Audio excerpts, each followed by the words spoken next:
Alright. Witches, wizards, pixies, fairies, elves, gelflings, mermaids, fraggles, gremlins, dragons, unicorns and all mythical creatures. So I've just hopped into the laundrette because my washing machine broke. So yeah, so I went to the laundrette and the post office, right? So I'm on the rounds, but we're having a bit of a Penelope pit stop in the car for a snacky poo, little taste of something, this, that and the other. Random.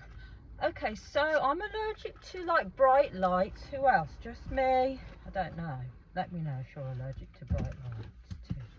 However, so you know, like maybe I say I hate supermarkets because I hate all the lighting and the sounds, this, that and the other, but it's like in any shop really, because in the post office I've got all these cameras everywhere, obviously, and I like noticed everything, and then they've got all these bright glare lights, and I feel like I need sunglasses in all or most shops. Bring back hippie shops with mood lights. We need more hippie shops and more whimsy shops and all that jazz. We do. We need like hippie, goth, whimsy, mythical creature shops that sell all the fun crystals and the incense and the mood lights and the lava lamps and the salt lamps and all the fun things and the fun hippie clothing back. And then like within those communities next to the hippie shops or below or above them are some lovely sort of goth, moody, fairy pixie like cafes with all the yummy snacks and all the yummy hot chocolates and all the yummy lemonade and like drinks, with a beautiful like seating garden area outside where you can have picnics by a river or a stream or a canal or a lake, or just have a lovely garden seating area where people can rendezvous. However, so I got these and these, so I got this to try. Let's crack it open. So this is a trio dip selection from Aldi. Now Aldi is the supermarket I feel like I go to the least. That's what I was gonna say. You know, like the glare lights in the shops, the bright lights, can't stand them. You know what's even worse? The glare on the bloody headlights, especially at darkness. Do away, because it can't be right that we're driving around at night time in the dark, in the rain and all these conditions at night, and half of the cars now are, and it's not their fault, it's like the manufacturers, I believe, although some people do pimp up their lights in like dramatic ways where the lights are mad blinding, but we're like getting blinded. We can't see in the mirrors properly, we can't see anywhere because the lights are crazy. And what it is, I'll be driving around and there'll be like cars behind me, cars in front of me, cars all around me, and they'll have these really like bright white headlights, or those headlights which are like white blue tints. They've got this blue really crazy glare, and I think all car manufacturers need to do away with those glary lights, and even some of the like shop light, you know, like all lights distract me, you know, like the Christmas tree lights. I mean like the Christmas tree decoration lights on everybody's windows and all over the houses. They're all cute and fun and they're all good fun for the kiddies, and when you're a little kid you're like looking out the window at all everybody's house, all the lights and all that, all their like little Christmas lights all over their fucking house and all over their hedges and their bushes and their trees. And then like when your kids are little kids, you drive down like at night time the areas where they have like the lights house competitions, and It's like to see who has the most lights on their house. Wasn't there a film to do with that? And you go look out the window at everybody's lights and see who's got the best lights and who's got the tackiest lights and who's got the funnest lights and who's got the most sophisticated light. And it's kind of fun. But when you're the one that's driving, it can be a nightmare, because even that's a distraction when I'm driving. Even though they can look like really fun, some of them are nice. But I'm looking at lights now, and they're really pretty actually. That perch, I mean, they, them, he, she, whatever. How lovely hanging baskets. Shall I turn the camera around? Anyway, so these are from Aldi. I barely go into Aldi. Trio of dips. Selection of, I'm trying to read the tiny ant-sized writing, of roast garlic aioli topped with paprika, infused oil, whipped feta topped with feta, wow, crumbs, and basil drizzle, and mascarpone loaded with semi-dried cherry tomatoes and Parmigiano Reggiano cheese. Wow, that was like a lot of hard work to read. First of all, I can't read the tiny writing. Also dyslexic, so everything like just looks really crazy. But that's what it's looking like, the packet, and this was from Aldi. Let's see if they're any good, and let's see what they are tasting like texture wise and smelling like. But I'm gonna just try them with these Ritz crackers. These are the Ritz Breaks original. I got these ones from Morrison's. Yeah, but I believe they sell this style of Ritz in other supermarkets. But that's what it's looking like. I love me a Ritz and I love me a cracker. And then like maybe next video I'm going to try some Milkers and some of these like crunch wafers. These are from B&M. I've got a theory, but yeah, that's next video. Shove those out. Oh god, they fell down. So let's crack open. Oh, they're looking very interesting. That's what they're looking like. That one's looking very oily. Those are the semi-ripe, semi-sun-dried tomatoes.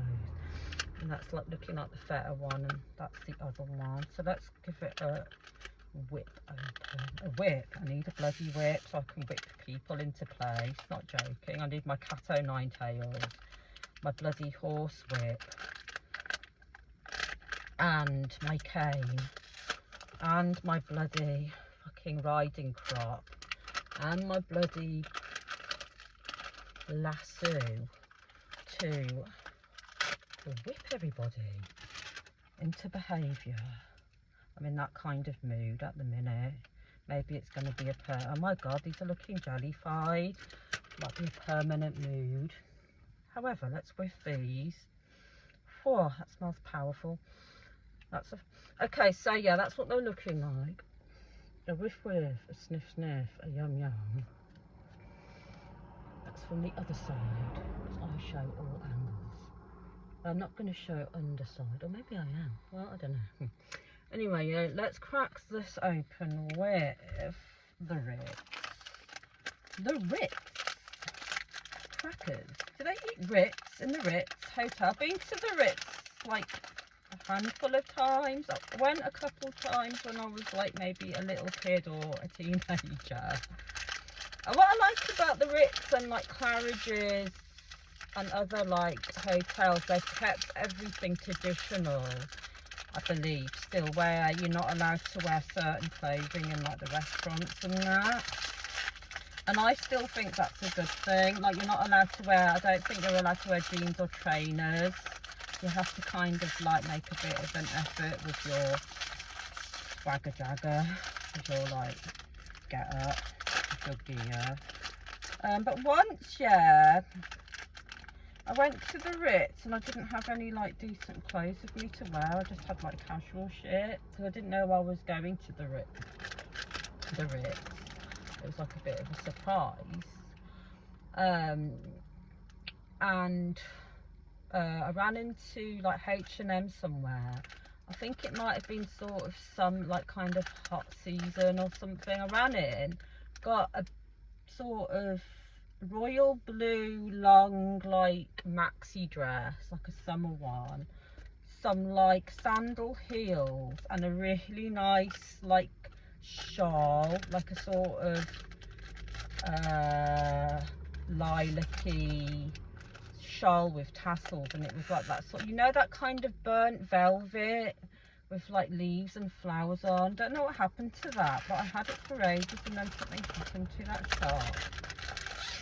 And then I kind of did a Wonder Woman, so I went into like the Ritz, and I went into like the women's bathroom, the loos, the toilet, the bathroom, and it was all, I don't know if it's still decked out like this, but it was all like pink and kind of like a bit like, not chintzy, but like old-fashioned. But I kind of liked how it was decked out. It had that old-fashioned powder pink colour paint and stuff, and there could have been like some sort of lady in there like handing you like towels, and they had all the soap and the perfume and that.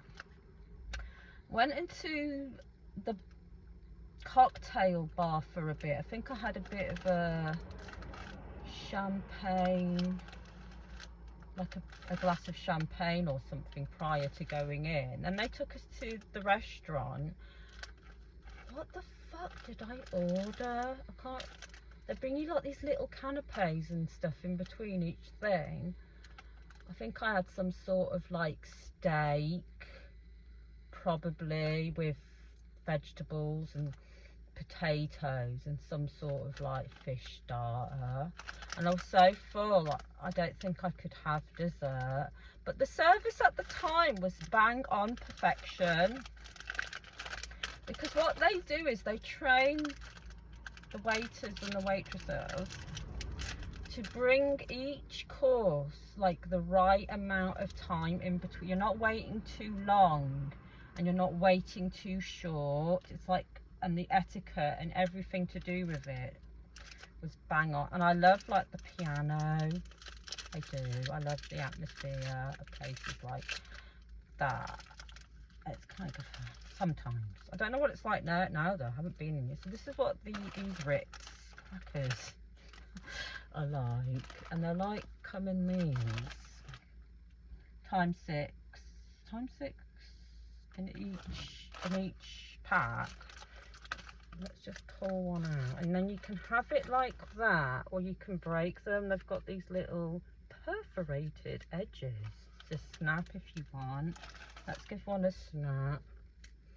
Oh, that's so cute. Or maybe you can keep them whole and just do it like how you want it. It's just fun because I hate it, you know, like when the crackers go bad and soggy, if you open like, if they're like sort of got these packets around, it can be useful sometimes. So let's just dive into this oily one. Now I can't remember what it was, but I think it's some sort of chili or pesto oil, or like aioli and garlic and chili oil. I don't know. Let's just whack it in the gob and try it.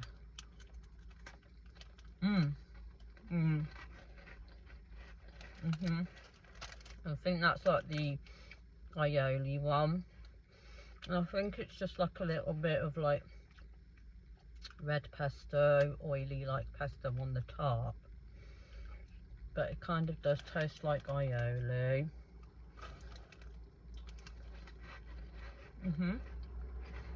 Alright, decent. Now this one, this is like the whipped feta with the feta, and I think it's got a bit of herbs or green pesto.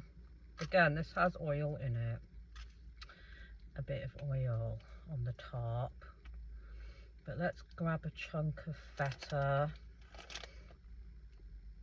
Boom bastards. Go.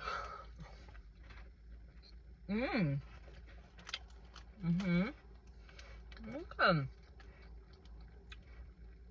Thick, creamy. You can taste the herbs And the oil, now some people might not like all this oil, but I don't mind it too much. That one's got quite a bit in though. Let's try this one. I've forgotten the favourite, but it's got those little semi-dried cherry tomatoes and whatever that stuff is. Go.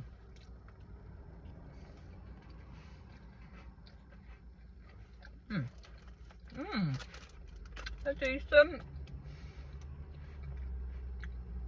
Let's try this on its own without the tomato. I don't think everyone would like these semi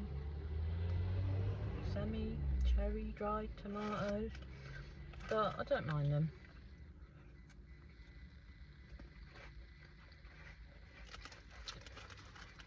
That's alright too, they're all decent, they're all doable. Nice. Yeah, that's the one that's got the parmesan bits. That's alright. Shove that on the table. Share it with someone. Or have it all to myself. No, I think the fatter one's my favourite out of these ones. Yeah, the fatter one's my favourite. Creamy and umptuous. Decent.